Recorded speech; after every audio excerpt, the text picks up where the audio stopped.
আমার স্বামী আমার সাথে চরমতম অন্যায় করেছে, আমার থেকে আমার দুই ছেলের সঙ্গে বেশি অন্যায়টা করেছে। আমি বিয়ের পর এমন না যে আমি লুকিয়ে ছুড়িয়ে বিয়ে করেছি, আমি বিয়ে করেছি এবং বিয়ের পর আমি যেখানে যেখানে জায়গা মতো কম বেশি সকলকে জানিয়েছি। এরপর উল্টে আমাকে হুমকানি এবং চমকানি দিচ্ছে যে তোকে আমি আইনত ব্যবস্থা নেব। অনামিকা ঘোষ তার নিজে এখানে বুঝতে পারছি যে আমি নিজে যদি ব্যক্তিগত কোনো কিছু হতো তাহলে আমি তো নিজের ব্যক্তিগতভাবে তো আমি টানা হেঁচড়া করতাম না তাকে, পার্টি সোর্সে এসে করে বলে। ঘটনাটা আমার স্বামীর বিরুদ্ধে অভিযোগটা আমি প্রথমত বলবো। আমার স্বামী আমার সাথে চরমতম অন্যায় করেছে, আমার থেকে আমার দুই ছেলের সঙ্গে বেশি অন্যায়টা করেছে। ঘটনাটা কি হয়েছে? ঘটনাটা প্রথম থেকে যদি বলা যায়, 22শে মে আমাকে হঠাৎ বলা হয়, মানে একটা মিথ্যা, মানে ভয় দেখানো হয় যে তোকে আমি ডিভোর্স দিয়ে দেবো, এটাই পরিপ্রেক্ষিতে তখন আমি জানতে পারলাম যে কেন আমাকে ডিভোর্সটা কেন দেবে তুমি। তাই ডিভোর্সটা দেওয়ার কারণ যখন আমি জানতে পারি, জানার একটাই কারণ হচ্ছে, সেটা হচ্ছে আমি তো একটু আধটু জানতে মানে বুঝতে পেরেছিলাম যে আমার হাজব্যান্ডে কোনো পরকীয়া করছে। আমি এটা অবগত ছিলাম, একবার না একাধিক অনেকজনের সাথে করতো, তখন আমি বেশ ঠিক আছে দুটো ছেলের মুখটাকে আমি থেকে গেছি। আমি আজীবনকাল ওরকমই করে এসেছি, এই 10টা বছরের মধ্যে আমি 6-7টা বছর এরকমই সাফার করছি, কিন্তু এটা নতুন নয়। কিন্তু আমি তবুও জানলাম বেশ আমার দুটো ছেলে আছে সেটাই করুন, কিন্তু এবার একটু বেশি, একটু চরমতম পর্যায়ে চলে গেছিলো ওর, মানে ওর নোংরামিটা। আমি তখন একটা কথাই বললাম, তুমি এত নোংরামি করছো এটার কোনো মানে হয়? দিয়ে তখন আমাকে ফট করে বলছে, আমি যা করছি এত কিছু দেখার পরে তো ছেড়ে চলে যেতে পারছিস না। আমি তখন একটা কথাই বললাম ওকে, যে আমার দুটো ছেলে আছে, আমি সংসার করতে চাই, আমি সংসার করবো বলে তুমি যা করছো আমি এতদিন মেনে নিচ্ছি, তুমি আমাকে যা বলেছো যেটা করতে বলেছো সেভাবে চলছি সেভাবে, তবু আমি তোমার কাছে কোনো বলিনি যে যে তুমি আমার সাথে এসব করছো কেন বা কী কারণে এসব। তবু এইটা আর দেখে আমি সহ্য করতে পারছি না, তুমি এত নোংরামি করছো আমার সঙ্গে। এখন পরিস্থিতি হচ্ছে, এখন আমি মানে রিসেন্টলি জানতে পারি, মানে 27শে জুলাই সে বিয়ে করেছে, মানে অনৈতিক এবং অবৈধ, যেটা এখনো পর্যন্ত ওরা কীভাবে কিসের জন্য করেছে আমি সেটা জানি না। কিন্তু আমি একটা কথা বলতে আমার দিক থেকে, যে আমার এখনো পর্যন্ত ডিভোর্স হয়নি, আমার এখনও ডিভোর্স হয়নি এবং আমি তার দেখুন লিগাল ওয়াইফ হয়েও আছি উদ্দীপন দাসের। কিন্তু তারা কী পরিপ্রেক্ষিতে এই কথাটা বলছে আমি সেটা বুঝে উঠতে পারছি না।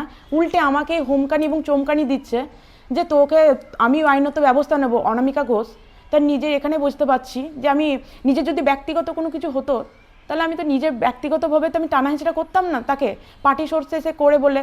তা আমি তার একটা পার্টির নাম বদনাম কেন বা করবো? ও পার্টির আড়াল নিয়ে নিজেদের ক্ষমতা পোষণ করছে, দেখাচ্ছে। আর তার থেকে বড় ব্যাপার, আমরা দুর্বল, আমার বাবা কিছু করতে পারবে না। এমনকি আমার বাবা দিনমজুর, এটা আমার হাজব্যান্ড যথাযথভাবে অবজ্ঞ সেটা জানে। সেই ভিত্তিতে আরও বেশি ওদের স্ট্রং ওরা মনে করেছে যে আমি কিছুই না ওদের কাছে। তার এরপরেও আমি না মানে বলে না বলা নয় যে আমি নিজের তালে নিজের ছেলে দুটোকে আমি কিসের জন্য বিচার পাওয়ার জন্য তো আমি এটা করতে পারি। আপনি কি এখন বাবার বাড়িতে আছেন বর্তমানে? হ্যাঁ। কবে থেকে? আমি বাবার বাড়িতে আছি আজ 3 মাস হচ্ছে। এই অশান্তির কারণে আমি বারবার যেতে চেয়েছি, আমাকে একটাই কথা বলেছে, আমাকে মিউচুয়াল ডিভোর্স দিয়ে দে। মিউচুয়াল ডিভোর্সের কথা দিনরাত্রি 1.5-2 মাস ধরে বলে যাচ্ছে, আর শুধু বলছে তুই ডিভোর্স দিলে পরেই তোর ছেলে, মানে তোর ছেলেরা বাঁচবে, মানে তোর ছেলে হয়ে গেছে। আমার হাজব্যান্ড আমাকে বলতে চাইছে ছেলেদের কোনো কিছু ও মানে দায়িত্ব নিতে চায় না। উল্টে আমি বুঝতে পারলাম কেন তুমি এরকম করছো। হয়তো রাগ হতেই পারে, মানুষের অশান্তি হলে পরে রাগ অভিমান পরেও তো সে 1-2 মাস বাদে ঠিক হয়ে যায়। এটা এখন প্রথম নয়, বারবার এরকমই হয়েছে আমার সঙ্গে। তবুও আবার আমি গেছি 1 মাস 2 মাস, এমনকি 7-8 মাস পরে আমি গেছি। আমার ছোট ছেলেটা যখন মানে আমি যখন অন্তঃসত্ত্বা হয় তার পরে আমার ছোট ছেলেটাকে ওই নিয়ে গেছিলো রাগ অভিমান ভুলে সব কিছুই। কিন্তু আমি মনে হচ্ছে এবারও সেটা হবে, কিন্তু এটা একটু বেশি বাড়াবাড়ি হয়ে যায়। এবং সে পরিপ্রেক্ষিতে বাড়াবাড়িটার কারণ হচ্ছে এই রাজনৈতিক দিক ঢাল করেছে। আর একটা সবথেকে বড় প্রলোভন এসে পড়েছে, আর প্রলোভনটা দিয়েছে এই নেত্রী। আর ও সুযোগে সদ্ব্যবহার করেছে আমার হাজব্যান্ড। আমার হাজব্যান্ডও যে খুব ভালো মানুষ সেটা আমি বলছি না, প্রলোভনে সেই পাটা দিয়েছে বলে তো সে করতে পেরেছে। এটা উদ্দীপন দাস তো কংগ্রেস করতো, সেটা আমিও জানি, সবাই জানে।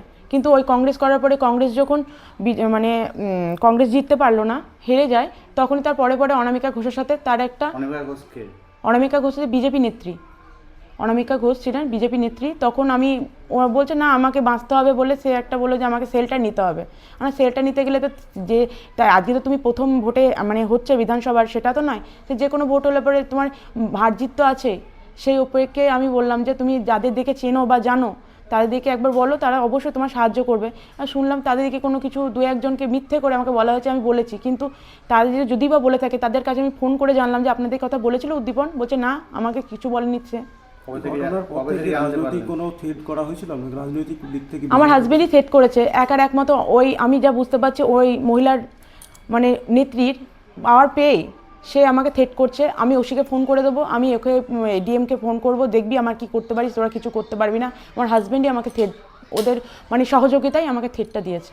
যে যার সঙ্গে অভিযোগ আপনার স্বামী বিয়ে করেছে অনামিকা ঘোষ, উনি ওনার প্রভাব খাটিয়ে আপনার স্বামী আমাকে ঠিক করছে। হ্যাঁ, ওটাই মূল উদ্দেশ্য আমার স্বামীর এখন। মানে সে তো কিছুই করে না, আসলে করোনা কথার অর্থ মানে সে তো এজেন্ট ছিল কংগ্রেসের, তবু সে হেরে যাওয়ার মানে জিতলে পরে একটা শুনেছি নাকি তাদের একটা জোর বেশি হয় যে কোনো পার্টিরই।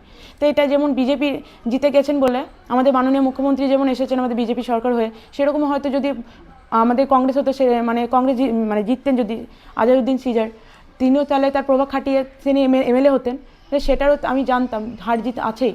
তবুও আমাদের এই বিষয় নিয়ে সাম্প্রতিক সোশ্যাল মিডিয়ায় আজকে অনামিকা ঘোষ একটি ভিডিও বার্তা দিয়েছেন এবং আপনার এগেনস্টে আইনত ব্যবস্থা নেওয়ার কথা বলেছে। আমি প্রথমত একটা কথা বলি, বারবারই বলছি, আমার এখনও পর্যন্ত ডিভোর্স হয়নি আমার হাজব্যান্ডের সাথে।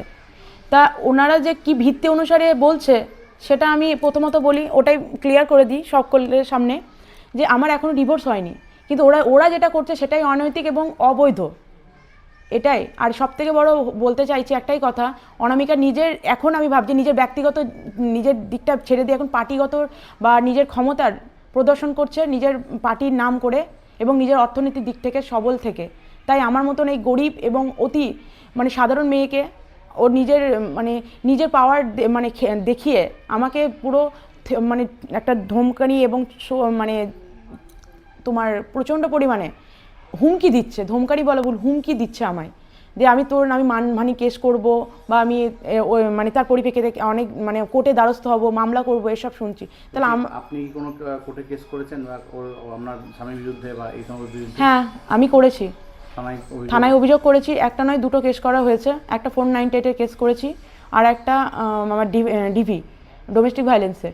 আমি দেখুন সংসার করব বলেই আমি সেটা করেছিলাম, কিন্তু এখন আর মনে হচ্ছে না এটা সংসার করা যেতে পারে। আমার সাংসারিক জীবনের জন্য তো এটা করেছিলাম আমি কেস দুটো, যাতে আমার দুটো ছেলে নিয়ে আমি তার কাছে আবার ফিরে যেতে পারি, কিন্তু তাতেও কোনো ফল হয়নি আমার। এখন তার হবে কিনা আমি বুঝতে পারছি না, সেই আশায় আমি এটা করেছিলাম ভিডিও। পুলিশ এখনও পর্যন্ত অ্যাকশন নেওয়ার কথা বলতে মানে এখনও পর্যন্ত হয়নি। আমার কোর্টে ডেট মানে আছে, সেটা আমার শুনানি আছে, মানে আমার ফার্স্ট হিয়ারিং হচ্ছে কোর্টে এই ডোমেস্টিক ভায়োলেন্সের, সেটা আমার ডেট আছে বলেছে। ডিভোর্স না হওয়া সত্ত্বেও আবার পুনরায় বিয়ে করেছে। আর একটা কথা বলি, হিন্দু মতে আমাদের হিন্দুত্বের মানে আমাদের বাঙালি সমাজে হিন্দুত্বের মতে যে মানে একটা বিয়ে হওয়া মানে বিবাহিত পুরুষের বা বিবাহিত নারী কখনো দ্বিতীয় বিয়ে করতে পারে না যতক্ষণ পর্যন্ত তাদের বিবাহ বিচ্ছিন্ন না হয় বা বিচ্ছেদ না হয়। তবুও তারা এটা কেন করলো আমি বুঝতে পারছি না। কি চাইছেন আপনি? এখন আমি চাইছি একটাই, যে আমার ছেলে এবং আমার একটা ন্যায্য অধিকার আমার পাইয়ে দেখ, বা আমার ন্যায় পাক আমার দুই ছেলে। আর তার উপরই একটাই কথা বলবো, ওদের যেন যথাযথ শাস্তি পায় এবং তদন্ত করা হোক এই পুরো বিষয়টা যে কতটা সত্যি।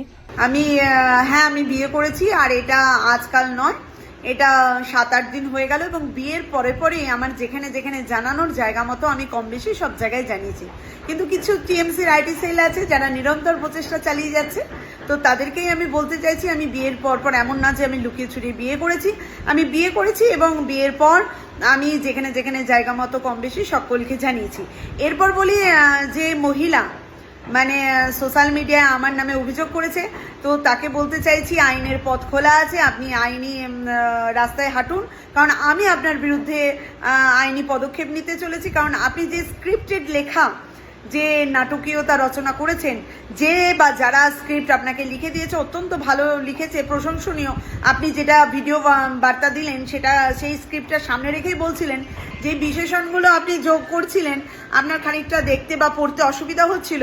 তো ঠিক আছে, আপনার বিরুদ্ধে আমি আইনত স্টেপ নিচ্ছি এবং আপনিও আপনার মতো আইনত স্টেপ নিন যে অভিযোগ আপনি করছেন।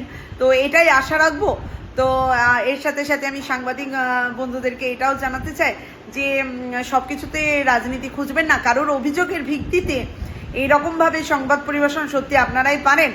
আর এটাই বলার, আর দেশ ও দশের জন্য বহু খবর থাকে যেগুলো মানুষের বেশি উপকারে লাগবে, সেই খবরগুলো পরিবেশন করুন। সকলের পাশে আছি, সাথে আছি এবং জয় হিন্দ, বন্দে মাতরম, ভারত মাতা কি জয়। আমাদের ভিডিও ভালো লাগলে লাইক এবং শেয়ার করুন। কমেন্ট সেকশনে গিয়ে জানান আপনাদের মতামত।